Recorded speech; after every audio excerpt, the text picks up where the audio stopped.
여러분은 연필 하나를 사기 위해서 얼마까지 지불할 수 있습니까? 연필 한 자루. 만약에 연필이 100만 원이에요. 한 자루에. 그럼 혹시 내가 그 연필을 사겠다고 생각하시는 분이 계실까요? 아마 여기는 아무도 없을 것입니다. 세상의 모든 것에는 그에 합당한 대가와 가치가 매겨져 있습니다. 그런데 하나님은 죄로 인해 죽을 수밖에 없는 우리들을 위해 자신의 전부인 독생자의 생명을 우리의 죄값으로 지불하셨습니다. 하나님에게 우리는 적당히 값을 지불해서 얻을 수 있는 자가 아니라 자신의 전부를 주어야 얻을 수 있는 존귀한 자들이기 때문입니다. 오늘 우리는 바로 이러한 하나님의 부름을 따라 이 자리에 모였습니다. 우리를 사랑하여 자신의 모든 것을 허락하신 하나님이 우리의 예배 받으시기를 원하십니다. 다 함께 영과 진리로 하나님께 나아가 우리의 마음을 다해 하나님을 예배하겠습니다. 제가 기도함으로 오늘 예배 시작하겠습니다. 사랑의 하나님, 건축자의 버린 돌처럼 버려진 예수님을 가장 높은 곳으로 인도한 것처럼 죄로 인해 하나님 앞에 죽을 수밖에 없는 우리들을 교회로 부름받은 성도가 되게 하신 감사합니다. 예배하는 이 시간 우리 가운데 함께하여 주옵소서. 귀 있는 자만 들을 수 있는 복음의 진리를 깨닫게 하시고 깨달은 진리 가운데 하나님을 예배하게 하여 주옵소서. 구원하신 은혜가 충만한 가운데 오직 하나님만 영광 받으시는 예배가 되게 하여 주옵소서. 우리 구주 예수님의 이름으로 기도합니다. 아멘. 네, 우리 찬송가 28장 복의 근원 강림하사 가사를 생각하며 함께 찬양하겠습니다.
함께 하나님 말씀 교독하도록 하겠습니다. 다 같이 교독할 하나님 말씀은 교독문 80번 고린도후서 4장입니다.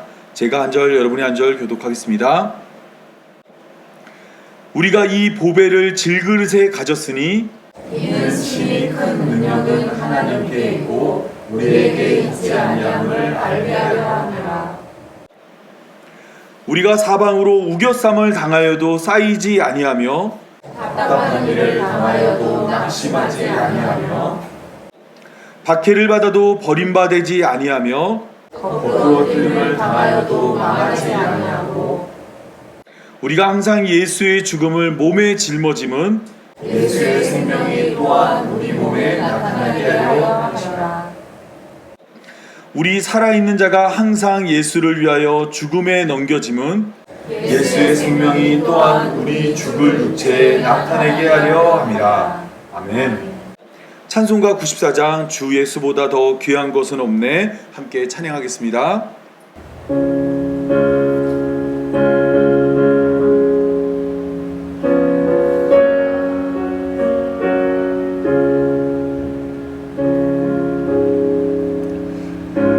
우리 마음을 담아 다 같이 함께 고백하겠습니다. 주 예수보다 더 귀한 것은 없네. 주 예수보다 더 귀한 것은 없네. 이 세상 무기와 바꿀 수 없네. 영죽을 내 대신 돌아 다시 그 놀라운 사랑 잊지 못해. 세상 즐거움 다 버리고 세상 자랑 다 버렸네. 주 예수보다 더 귀한 것은 없네. 예수밖에는 없네. 주 예수보다 더 귀한 것은 없네. 이 세상 명예와 바꿀 수 없네. 이전에 즐기던 세상 일도 주 사랑하는 맘 뺏지 못해. 세상 즐거움 다 버리고 세상 자랑 다 버렸네. 주 예수보다 더 귀한 것은 없네. 예수밖에는 없네. 주 예수보다 더 귀한 것은 없네. 이 세상 행복과 바꿀 수 없네. 유혹과 핍박이 몰려와도 주 섬기는 내 맘 변치 않아. 세상 즐거움 다 버리고 세상 자랑 다 버렸네. 주 예수보다 더 귀한 것은 없네. 예수밖에는 없네. 제가 기도하도록 하겠습니다. 세상 그 누구와도 비교할 수 없는 하나님, 자신을 섬기라는 세상 신들의 요구와 달리 십자가로 우리를 섬겨 교회로 부름받은 성도가 되게 하신 감사합니다. 불러주신 은혜를 따라 영과 진리로 하나님을 예배하오니 하늘에는 영광, 땅에는 은혜 충만한 시간 되게 하여 주옵소서. 예배로 나아가며 무엇보다 먼저 우리의 한계와 어리석음을 고백합니다. 하나님의 뜻이 하늘에서 이루어지는 것처럼 이 땅에서도 이루어져야 하지만 여전히 우리 마음과 생각은 하나님의 뜻을 따르지 않습니다. 세상 모든 것을 다 아는 것처럼 교만하여 자기 뜻과 자기 생각만 고집합니다. 자신에게는 한없이 관대하고 다른 이에게는 한없이 야박합니다. 1만 달란트를 탕감받았지만 100데나리온을 용서하지 못합니다. 쓰레기를 버린 사람을 비난하지만 며칠이 지나도 그 쓰레기를 줍지 않습니다. 말로만 하나님을 사랑하고 말로만 이웃을 섬기며 결국에는 자기만 사랑합니다. 이러한 우리들을 이웃의 죄를 자신의 죄로 여겨 십자가에 달려 돌아가신 예수님의 보혈로 덮어 주옵소서.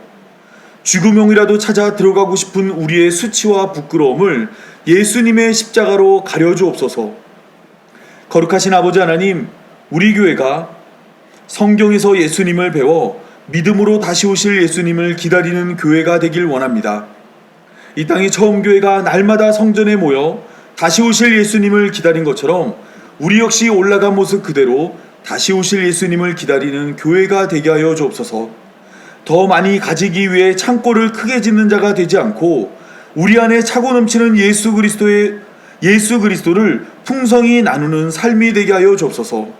남이 한 만큼 베푸는 삶이 아니라 예수님이 할 만큼 베푸는 교회가 되어 원수된 우리를 사랑하신 예수님의 사랑으로 원수된 자들마저 사랑하는 교회가 되게 하여 주옵소서. 사랑과 은혜가 충만하신 하나님, 우리의 가정이 진리 위에 서 있는 가정이 되게 하여 주옵소서. 우리 가정이 하나님의 비밀인 예수 그리스도를 깨달아 그 은혜의 풍성함을 바라보며 살아가게 하여 주옵소서. 평생 배우나 진리의 지식에 이르지 못하는 삶이 아니라 날마다 하나님의 말씀을 가까이 함으로 복음을 깨닫게 하시고 정의로 세워지는 가정이 아니라 사랑과 은혜로 세워지는 가정이 되게 하시고 세상이 줄 수도 없고 알 수도 없는 구원의 평안을 모두가 누리는 가정이 되게 하여 주옵소서. 우리 구주 예수님의 이름으로 기도합니다. 아멘.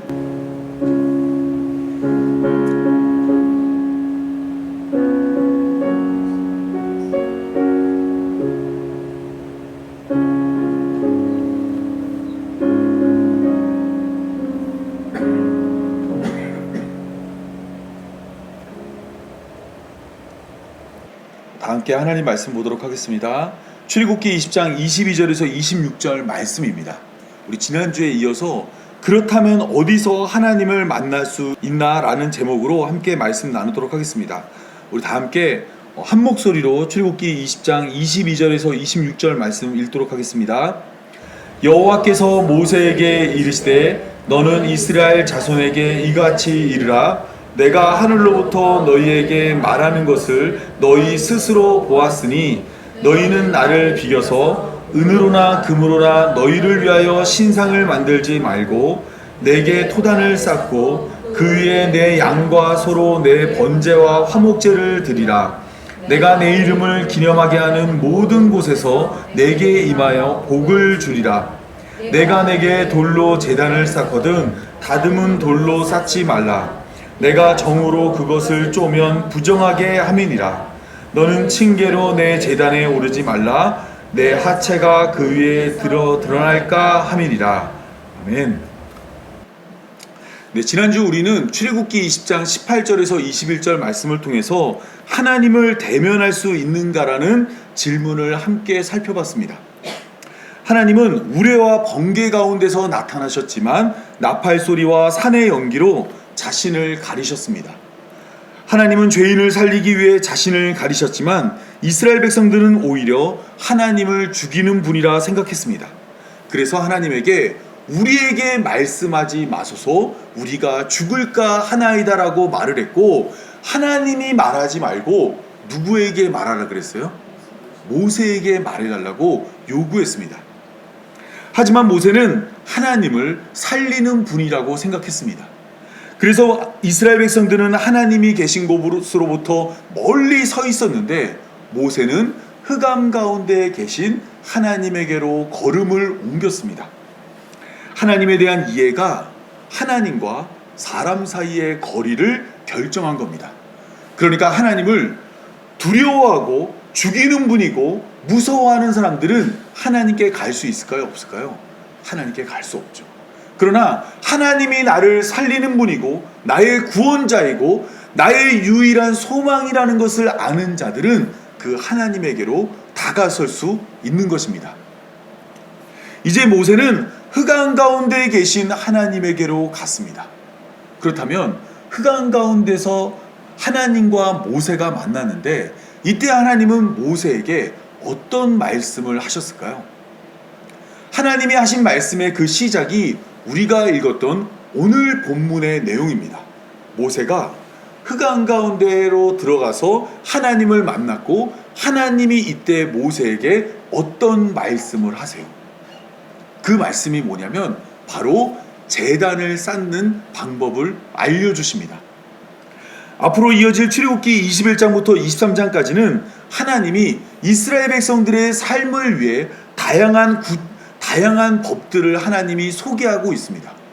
그러니까 하나님은 21장부터 23장까지 많은 이야기를 하실 거예요. 그런데 이 모든 법들과 이야기들에 앞서서 가장 먼저 하나님이 하신 말씀이 있는데 그게 바로 뭐냐면 제단을 만드는 방법이라는 것입니다. 이 제단 만드는 방법은 이스라엘 백성들이 하나님과 대면하는 방법을 담고 있습니다. 하나님이 두려워서 모세의 뒤에 숨은 자들에게 너희가 이렇게 하면 나를 만날 수 있다고 가르쳐 주시는 것이 제단을 쌓는 방법입니다. 이처럼 하나님은 이스라엘 백성들에게 제단 쌓는 방법을 알려줬습니다. 왜 알려주었냐면 지금 이스라엘 전체 가운데서 누구만 하나님을 만날 수 있어서요? 모세만 만날 수 있죠. 그런데 하나님은 모세 한 사람과 만나는 것으로 만족하지 않습니다. 하나님은 자신이 택한 모든 백성을 자기 앞으로 데리고 와서 그들과 교제하며 만나며 얼굴을 보며 말씀하길 원하세요. 그러려면 무엇이 필요하죠? 바로 제단이 필요합니다. 오늘 본문은 이러한 하나님의 마음을 담고 있습니다. 하나님께서 우리를 만나 우리와 소통하기를 원하셨고 그것을 위해서 제단을 허락하였습니다.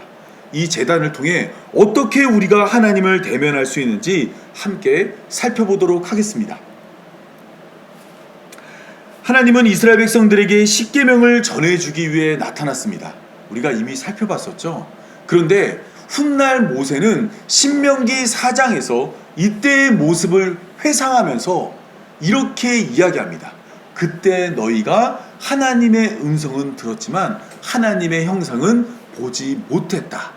이렇게 말을 하고 있습니다.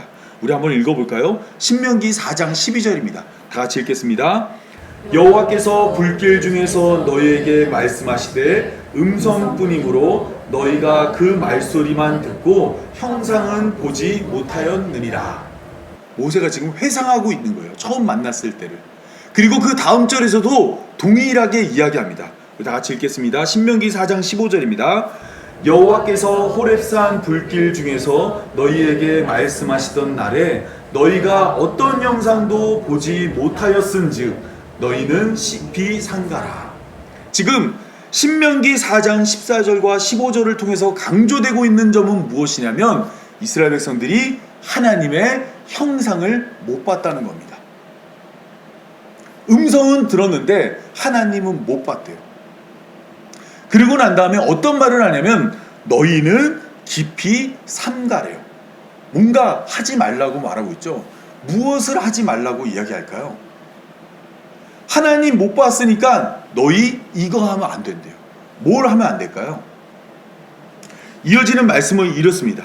그리하여 스스로 부패하여 자기를 위해 어떤 형상대로 하든지 우상을 새겨 만들지 말라. 남자의 형상이든지 여자의 형상이든지 땅 위에 있는 어떤 짐승의 형상이든지 하늘을 나는 날개 가진 새의 형상이든지 땅 위에 기는 어떤 곤충의 형상이든지 땅 아래 물속에 있던 어떤 어족의 형상이든지 만들지 말라.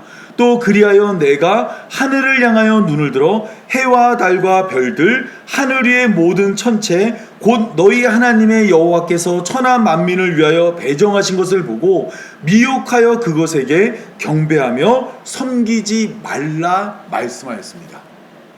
그러니까 우상 섬기지 말라는 거죠. 근데 그 근거가 뭘까요?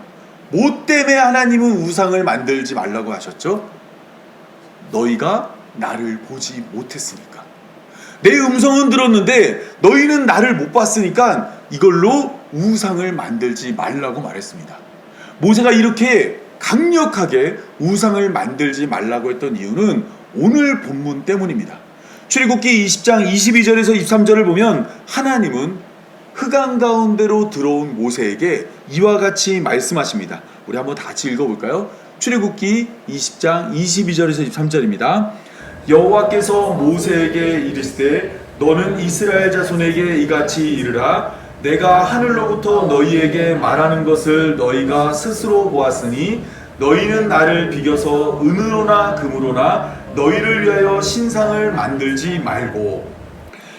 하나님은 흑암 가운데로 들어온 모세에게 내가 하늘로부터 너희에게 말하는 것을 너희 스스로가 보았으니 라고 이야기했어요.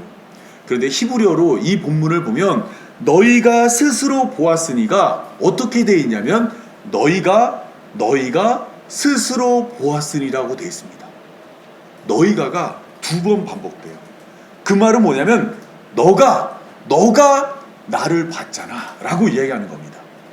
여기서 말하는 나를 봤다는 건 어떤 뜻이냐면 음성만 듣고 나의 형상은 못 봤다라는 이야기를 이와 같이 너희가라는 말을 두 번 반복함으로 강조하신 것이에요. 그러니까 하나님을 보지 못했으니까 하나님은 뭐라고 말씀하시냐면 너희는 나를 비겨서 은으로나 금으로나 너희를 위하여 신상을 만들지 말라고 말씀하신 것입니다. 그러니까 하나님도 마찬가지로 내 형상을 못 봤으니까 나를 비겨서 만들지 말라고 이야기했습니다. 그렇다면 하나님은 왜 이토록 신상 만드는 것을 엄격하게 금하고 있을까요? 왜 하나님은 이스라엘 백성들에게 보지 못한 하나님을 신상을 만들지 말고 형상을 만들지 말라고 말씀하신 것일까요? 그 이유는 이스라엘 백성들의 두려움 때문입니다. 이스라엘 백성들은 보이지 않는 하나님과 대면하는 것을 극도로 두려워했습니다. 앞서 우리가 죽을까 하나이다라고 부르짖었던 것처럼 그들은 보이지 않는 하나님이 짙은 어둠 가운데서 자신의 목숨을 노리는 괴물 같은 분이라고 생각을 했던 거예요. 그러니까 하나님이 보이지도 않고 하나님이 나타나지도 않고 그 실체 없이 목소리만 들리니까 너무 두려웠던 겁니다. 이러한 문제를 해결하는 방법은 하나님의 음성에 귀를 기울이면 됩니다. 하나님은 지금 이스라엘 백성들에게 어떻게 나타났다고요? 음성으로만 나타났죠. 그러면 그 음성을 듣고 그 음성을 따라서 하나님을 이해하면 거기에는 우리를 살리시는 하나님의 생명력이 나타나는데 이스라엘 백성들은 하나님의 말씀, 하나님의 음성에는 관심이 없었어요. 보이지 않는 그 하나님의 형상이 궁금했고 그 형상으로 인해서 하나님이 보이지 않으니까 두려웠던 겁니다. 크기를 가늠할 수 없고 어디 계신지 알 수 없으며 만질 수 없고 손에 잡고 흔들 수 없는 하나님이 너무 두려워서 이스라엘 백성들은 할 수만 있다면 언제 어디서든지 하나님의 형상을 만들려 했던 것입니다. 그렇다면 하나님을 형상으로 만들 수 있을까요?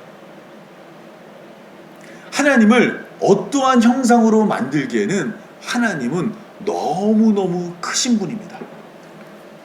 이사야 66장 1절을 보면 이렇습니다. 여호와께서 이같이 말씀하시되 하늘은 나의 보좌요 땅은 나의 발판이니 너희가 나를 위하여 무슨 집을 지으랴 내가 안식할 처소가 어디랴 라고 이야기해요. 하나님 크기가 어느 정도 되는 것 같나요? 하늘은 뭐라고요? 하나님의 보좌. 뭐 머리도 아니고 엉덩이쯤 되는 거예요. 하늘은. 땅은 뭐예요? 하나님의 발판이에요. 그러면 하나님이 얼마나 크신지 아시겠죠?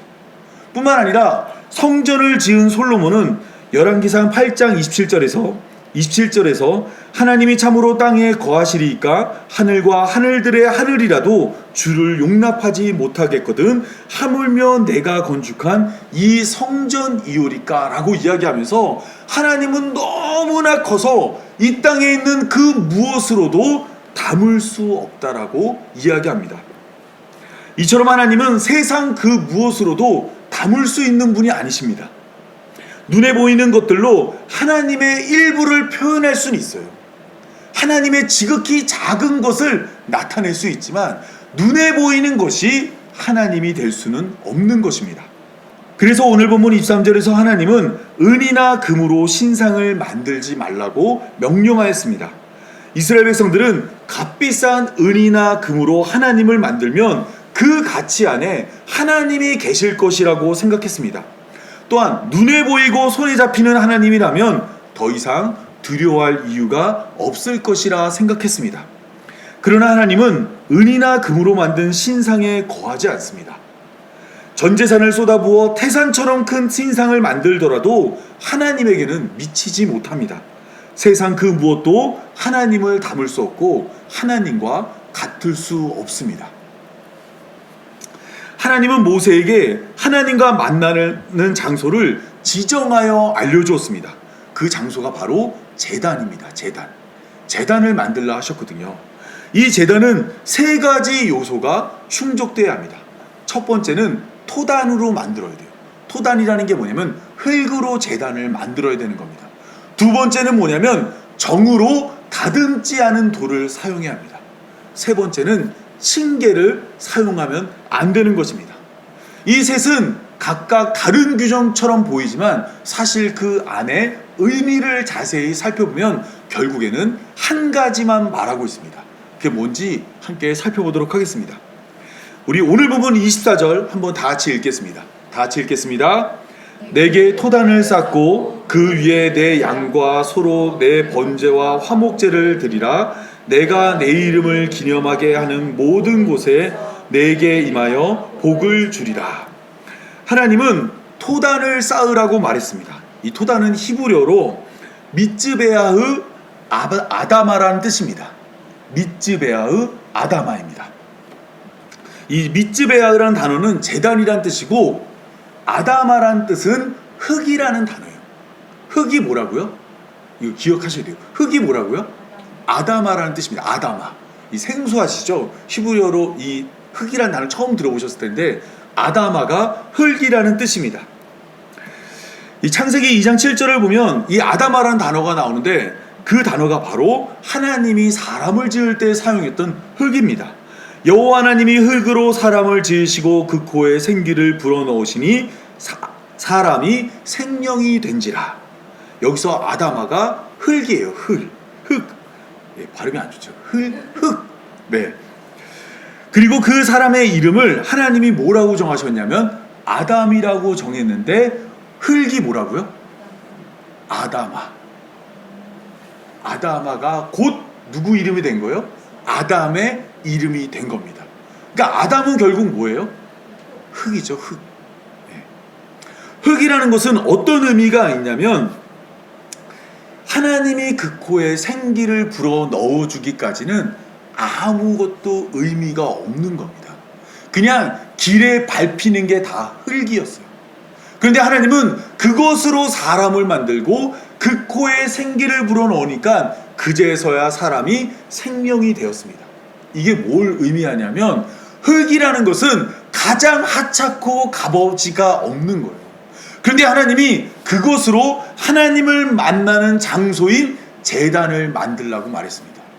그런데 조금 전에 하나님이 무엇으로 신상 만들지 말라 그랬어요?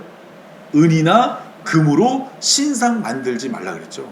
하나님은 은이나 금을 거부하고 지금 세상에서 가장 하찮고 값어치 없는 흙을 가지고서 하나님과 사람이 만나는 장소를 세우라고 명령하신 것입니다. 그러니까 하나님의 뜻이 어떤 것인지 아시겠죠? 하나님은 값비싼 것으로 우리가 가져나오는 것을 원하는 것이 아니에요. 하나님은 가장 값어치 없는 것, 그것 가지고 왔을 때 내가 거기서 너희를 만나겠다고 이야기하신 것입니다. 다음은 다듬지 않은 돌, 이것으로 이 제단을 쌓으라고 말씀하셨습니다. 우리 25절 다 같이 한번 읽겠습니다. 다 같이 읽겠습니다. 내가 내게 돌로 제단을 쌓거든 다듬은 돌로 쌓지 말라. 내가 정으로 그것을 조금 부정하게 함이니라.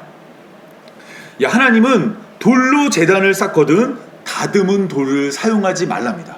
그러니까 흙으로 쌓는 것을 원하는데 돌로 쌓을 때가 생겨요.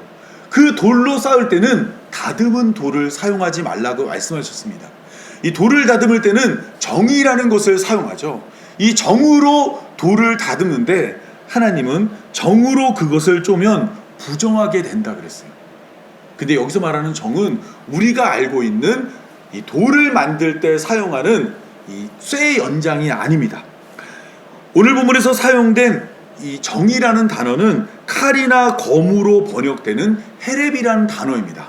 이 단어는 파괴하다, 배다라는 뜻으로 죽음과 폭력의 도구입니다. 하나님이 굳이 헤렙을 사용해 돌을 다듬지 말라 명령한 이유는 하나님의 제단에 사람의 수고가 나타나면 파괴하고 베어지는 헤렘처럼 그곳이 파괴와 파멸의 장소가 되기 때문입니다.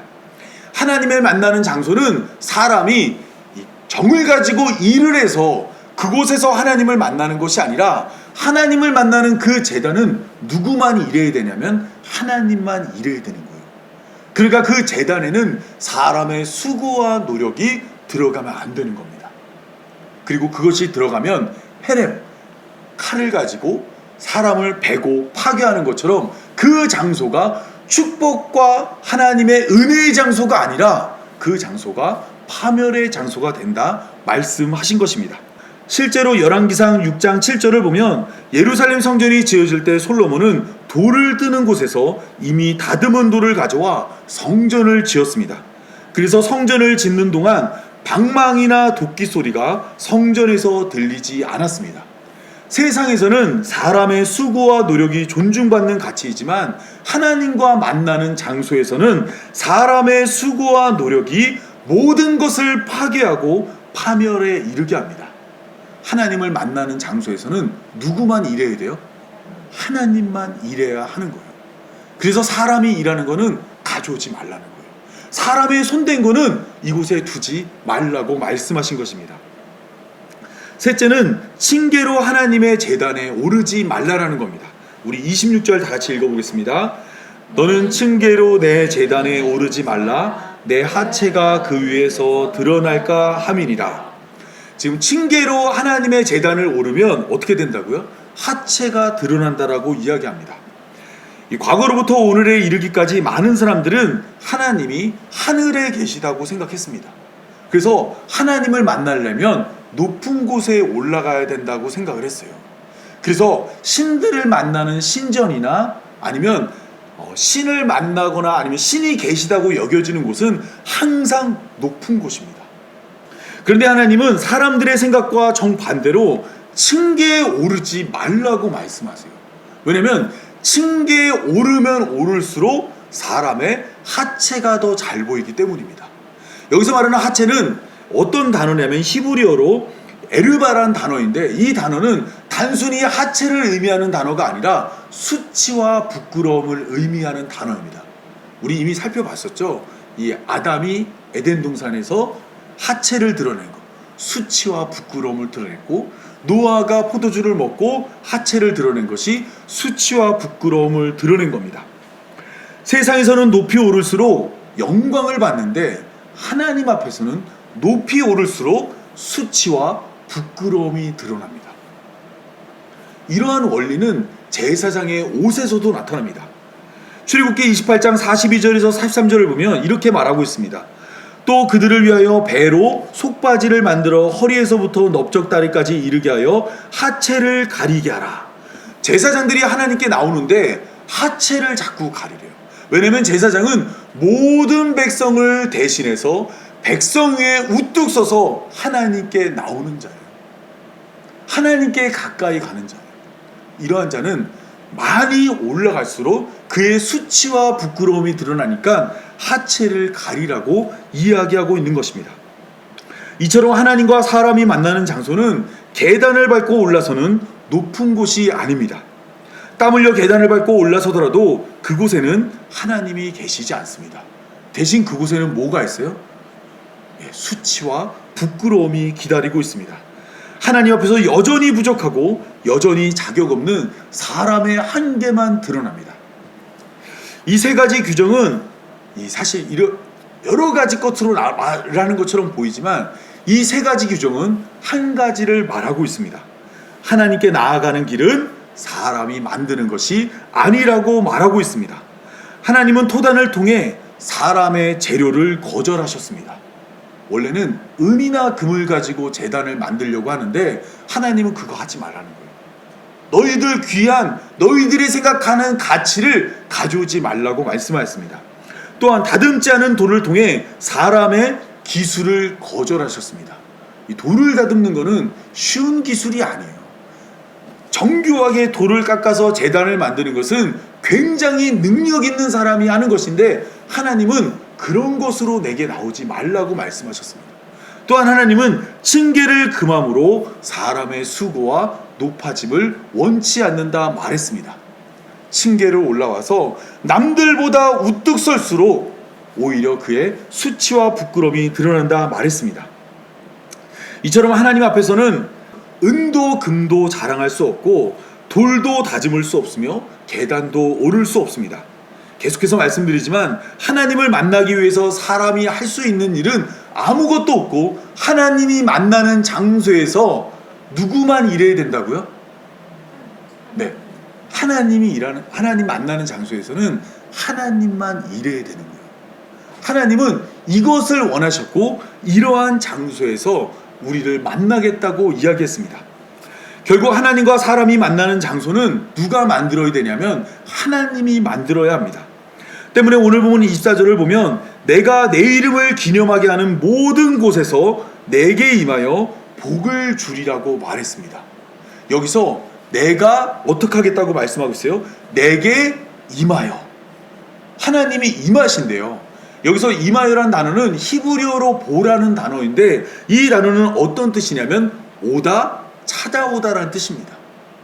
그러니까 하나님과 우리가 만나는 장소는 어떤 것이냐면 우리가 하나님을 찾아가는 게 아니에요. 누가 찾아오시는 거예요?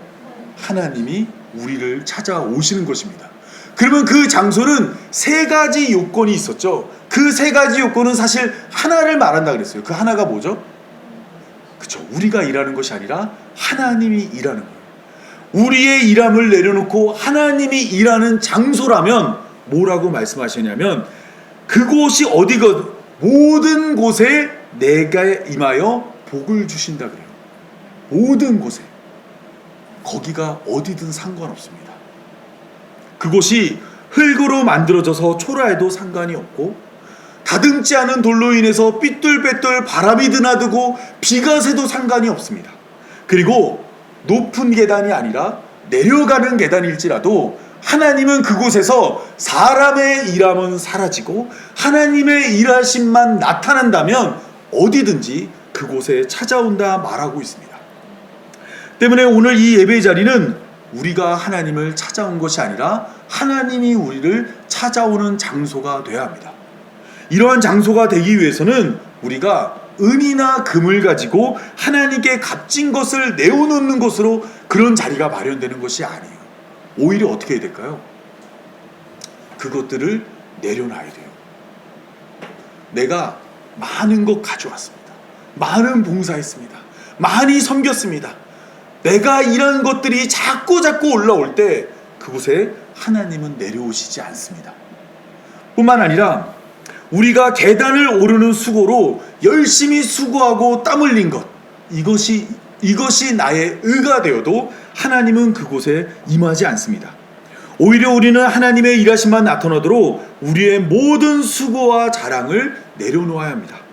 내 손에 쥐고 있던 조각칼을 버리고 내가 쌓아 올린 의의 계단에서 내려와 흙먼지처럼 철저히 낮아진 빈손으로 엎드릴 때 하나님은 그 장소가 어디든지 무엇이든지 상관하지 않고 그곳에 임하여서 우리에게 복을 주신다고 약속해 주었습니다.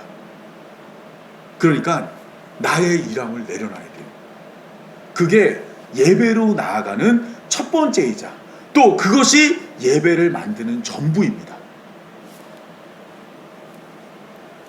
오늘 본문은 십계명이 주어진 자리에서 하나님과 만나는 장소를 분명하고도 확실하게 소개하고 있습니다. 그러니까 하나님께서 너희가 이렇게 하면 내가 너희 만나줄 거야 라고 세 가지를 말씀하셨잖아요. 그런데 모세가 십계명 돌판을 가지고 내려오는 날 이 세 가지가 모두 깨어지는 아주 엄청난 일이 벌어졌습니다. 우리 한번 출애굽기 33장 4절 한번 읽어볼까요? 다 같이 읽겠습니다. 아론이 그들의 손에서 금고리를 받아 부어서 조각칼로 새겨 송아지 형상을 만드니 그들이 말하되 이스라엘아 이는 애굽 땅에서 인도하여낸 너희의 신이로다 하는지라. 무엇이 깨졌냐면 첫째로 하나님은 은으로나 금으로나 신상을 만들지 말라 명령하시면서 흙으로 제단을 쌓으라 했잖아요. 그런데 이스라엘 백성들은 모세가 산 위에서 율법을 받으러 간 사이에 뭘 하고 있었냐면 금으로 신상을 만들었습니다. 그 신상이 송아지이고 이 손상이 너희를 애굽에서 인도해낸 하나님이라고 말했어요. 하나님이 말씀하셨던 그 요건을 갖추지 못했죠. 둘째는 정을 사용하면 부정해진다 말했는데 아론이 금송아지를 어떤 것으로 새겼다고 나와요? 조각칼로. 의도적으로 이렇게 표현한 겁니다. 조각칼로 새겨서 하나님이 하지 말라는 그 행위를 했다는 거예요. 그러면 세 번째가 계단을 오르지 말라 그랬죠. 계단을 오르지 말라는 이유가 뭘까요? 하체가 드러나면 수치와 부끄러움을 당한다 그랬죠. 그런데 모세는 이스라엘 백성들이 금송아지 만드는 일로 말미암아 어떤 일이 벌어졌냐면 출애굽기 32장 25절에서 이렇게 말합니다. 모세가 본즉 백성이 방자하니 이는 아론이 그들을 방자하게 하여 그들의 원수에게 조롱거리가 되게 하였다는 거예요. 이스라엘 백성들이 어떤 사람들이 됐어요? 조롱거리, 수치와 부끄러움을 당하는 자들이 된 것입니다. 이처럼 이스라엘 백성들은 하나님이 제시한 방법으로 하나님 앞에 나오지 않았습니다. 그 결과 하나님은 너희는 각각 허리에 칼을 차고 이 문에서 저 문으로 왕래하며 각 사람이 그 형제를, 각 사람이 자기의 친구를, 각 사람이 자기의 이웃을 죽이라고 명령했습니다. 하나님과의 만남을 기대했던 자들이 결국 파괴와 파멸에 이르게 된 겁니다. 여기 보면 뭐로 사람을 죽이라고 되어 있어요? 칼을 차고라고 되어 있죠. 이 칼이 아까 저희가 읽었던 정, 헤렙이란 단어예요. 왜 그 단어가 사용된지 아시겠죠? 바로 하나님의 일하심이 나타난 자리에서 사람이 일을 그곳이 바로 파멸과 파괴의 자리가 되기 때문입니다. 이스라엘 백성들은 하나님이 마련한 길을 거부하고 자기 자신들이 만든 길로 하나님께 나아가려 했습니다. 그러나 인간이 만든 제단은 하나님을 만나는 장소가 아니라 오히려 인간의 죄와 수치가 드러나는 장소가 되었습니다. 하나님께 나아가는 길은 사람이 만드는 것이 아닙니다. 하나님이 친히 마련하신 길을 통해서 우리는 하나님 앞에 설 수 있습니다. 그러면 하나님이 마련한 길은 뭘까요? 우리가 매주 설교를 통해서 우리는 이거 확인하고 있죠. 하나님이 마련한 길은 예수님입니다. 요한복음 14장 6절을 보면 예수님께서 내가 길이요 진리요 생명이냐니 나로 말미암지 않고는 아버지께로 올 자가 없느니라. 억만금을 싸들고 와도 하나님 못 만납니다. 한평생 남의 것 탐내지 않는 탐심 없는 삶을 살려고 노력할지라도 자기의 의로는 결코 하나님께 이룰 수 없습니다. 우리가 하나님께 가는 유일한 길은 딱 하나밖에 없어요. 그게 뭐예요? 예수님밖에 없는 것입니다. 그러니까 오늘 본문이 소개하고 있는 이 제단은 바로 누구냐면 예수님입니다. 실제로 예수님의 삶은 오늘 본문이 소개하고 있는 제단과 그대로 포개어지고 있습니다. 가장 먼저 하나님은 토단으로 제단을 쌓으라 명령했는데 이러한 토단은 예수님을 통해 나타납니다. 예수님은 근본 하나님의 본체시나 하나님과 동등될 것으로 여기지 아니하시고 자기를 비워 종의 형체를 가지사 누가 되셨냐면 사람과 같이 되었어요. 사람이 아까 뭐라고요? 아담아, 흙이죠. 예수님이 바로 우리 중 하나, 흙이 되신 것입니다. 예수님이 바로 우리와 같은 토단이 되어서 나타나서 하나님을 만나는 장소가 되어 주신 것입니다. 두 번째로 제단의 조건이 아까 뭐였죠? 제단을 만들 때 어떻게 하라고요? 그죠. 정으로 쪼개지 않는, 다듬지 않은 돌을 사용하라 그랬어요. 네. 다듬은 돌을 사용하면 부정해진다 그랬죠. 그런데 다니엘서 2장을 보면 이 느부갓네살 왕 신상이 나오는데 꿈에서 한 돌이 나와요. 이 돌이 이 신상을 쳐서 쇠와 진흙에 발을 부셔버리고 그 신상을 와르르 무너뜨립니다. 이 돌의 정체는 성경에 뭐라고 되어 있냐면 다니엘서 2장 34절 이렇게 되어 있습니다. 왕이 보신즉 손대지 아니한 돌. 개역 한글은 뭐라면 이걸 뜨인 돌이라 그래요. 뜨인 돌. 돌이 손을 안 댄 돌이 있대요. 왜 이런 표현을 했을까요? 이 돌이 어디로부터 날라와서 신상을 쳐부셨어요. 근데 사람이 손은 대지 않았대요. 그럼 이 돌은 누가 던진 걸까요? 네, 그쵸. 저는 아니죠, 확실히. 네, 누가 던졌냐면 하나님이 던진 돌이에요. 사람이 손대지 않는 돌, 다듬지 않은 돌이 결국 누구냐면 예수 그리스도입니다. 이것을 베드로전서 2장 4절에서 7절을 보면 이렇게 소개하고 있습니다. 사람에게는 버림바가 되었으나 하나님께는 택하심을 입은 보배로운 산돌이신 예수님께 나아가며 너희도 산돌같이 신령한 집으로 세워지고 예수 그리스도로 말미암아 하나님이 기쁘시게 받으실 신령한 제사를 드릴 거룩한 제사장이 될지니라. 성경에 기록되었을 때 보라 내가 택한 보배로운 모퉁이돌을 모퉁이돌의 시온에 세우노니 그를 믿는 자는 부끄러움을 당하지 아니하리라 하였으니 그러므로 그를 믿는 자는 보배이나 믿지 않는 자는 건축자의 버린 그 돌이 모퉁이돌의 머릿돌이 되었다고 이야기합니다. 그러니까 이게 무슨 말이냐면 이 베드로전서 2장은 굉장히 재밌는 게 성경에 다양한 돌들이 나와요. 그 돌들을 하나하나 다 수집합니다. 이사야 28장에 나오는 시온에 나오는 돌, 그리고 시편에 나와 있는 건축자의 버린 돌, 그리고 다니엘서에 나와서 신상을 부너뜨린 그 돌, 그 돌의 정체는 누구냐면 살아있는 돌이신 예수님이라는 거예요. 예수님이 거대한 신상에게 하나님이 던진 돌이라서 그것을 부서뜨리고 그것을 통해서 교회를 이루는 이야기가 나오는데 이와 같이 모든 돌들이 사실은 누구를 말하고 있냐면 예수님을 말하고 있다는 겁니다. 따라서 하나님이 제단에 돌을 사용할 때 다듬지 않은 돌을 사용하라 그랬어요. 그 어떤 돌로 하나님께 나오라는 거예요? 예수님으로 하나님께 나오라고 말하고 있는 것입니다. 이 마지막으로 하나님은 층계로 제단에 오르지 말라 명령하였습니다. 높이 올수록 그들의 수치가 부끄러움이 드러나기 때문입니다. 그런데 예수님은 십자가에 오르셨지만 죄로 인해 수치와 부끄러움이 드러나지 않았습니다.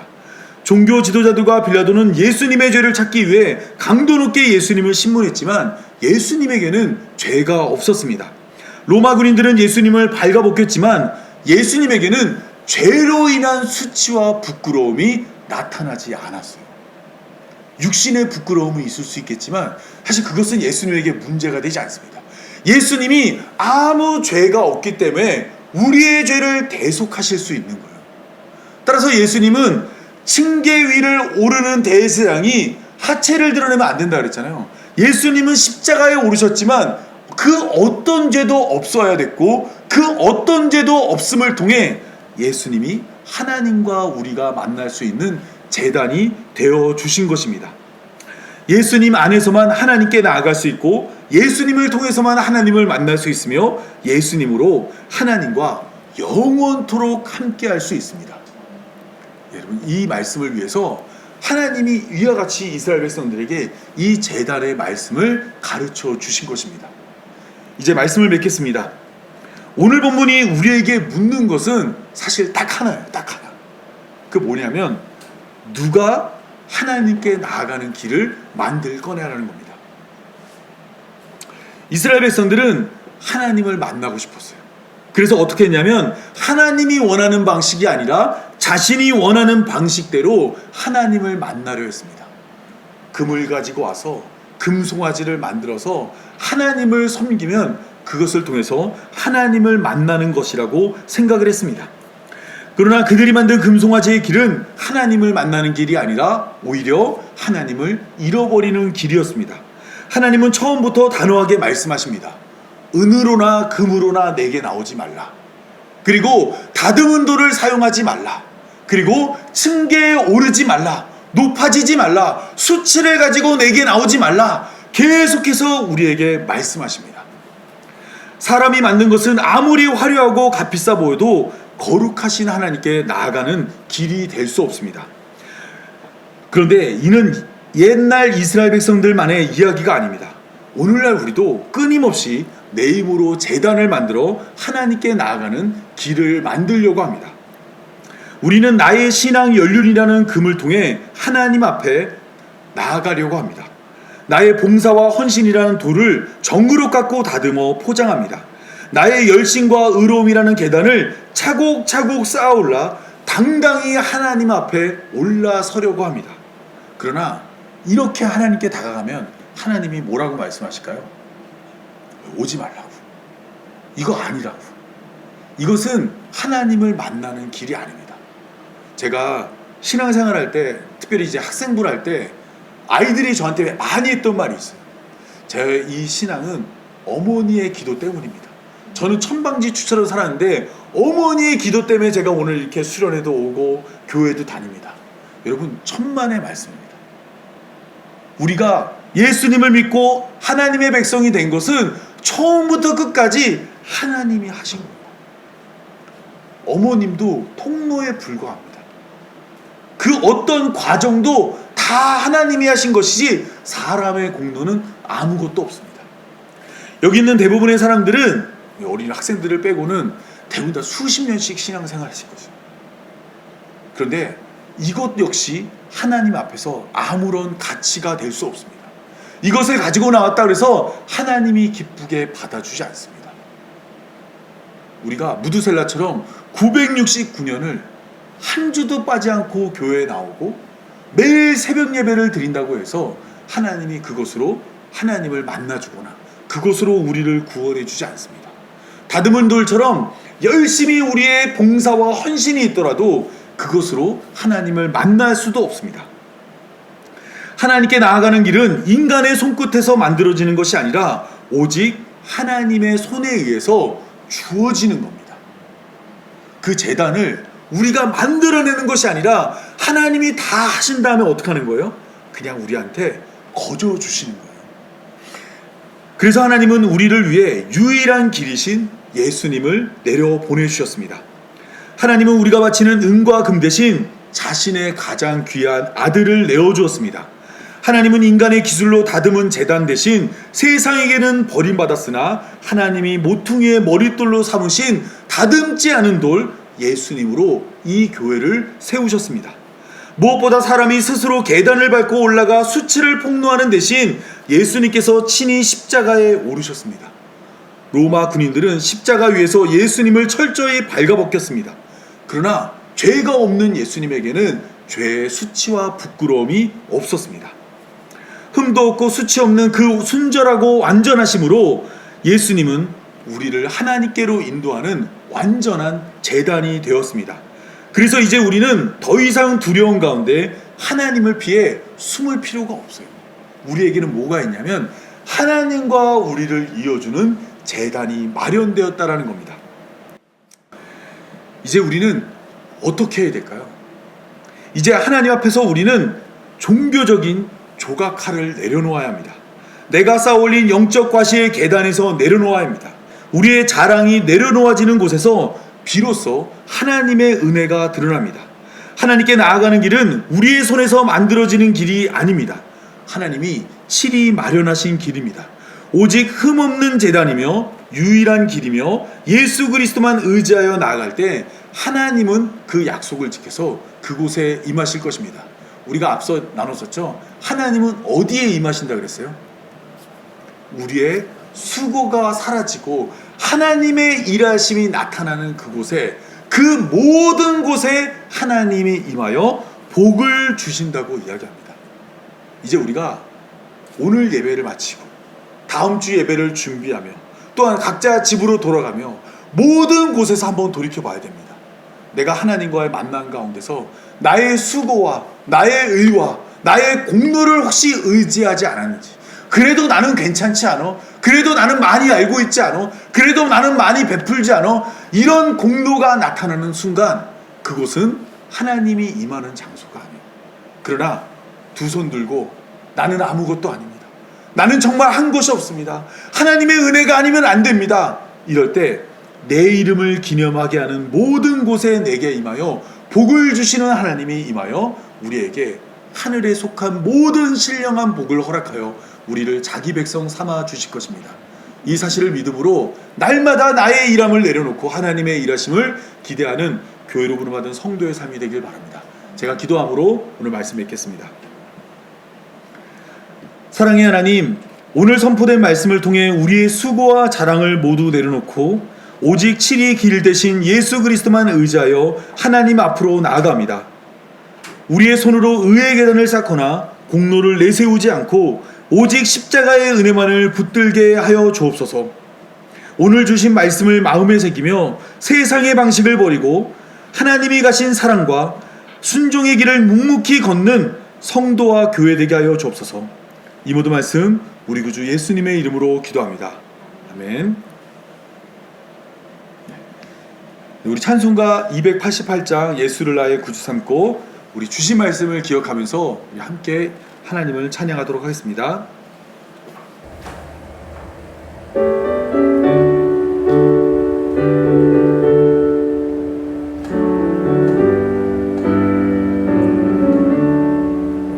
예수를 나의 구주 삼고 성령과 피로써 거듭나니 이 세상에서 내 영혼이 하늘의 영광 누리도다.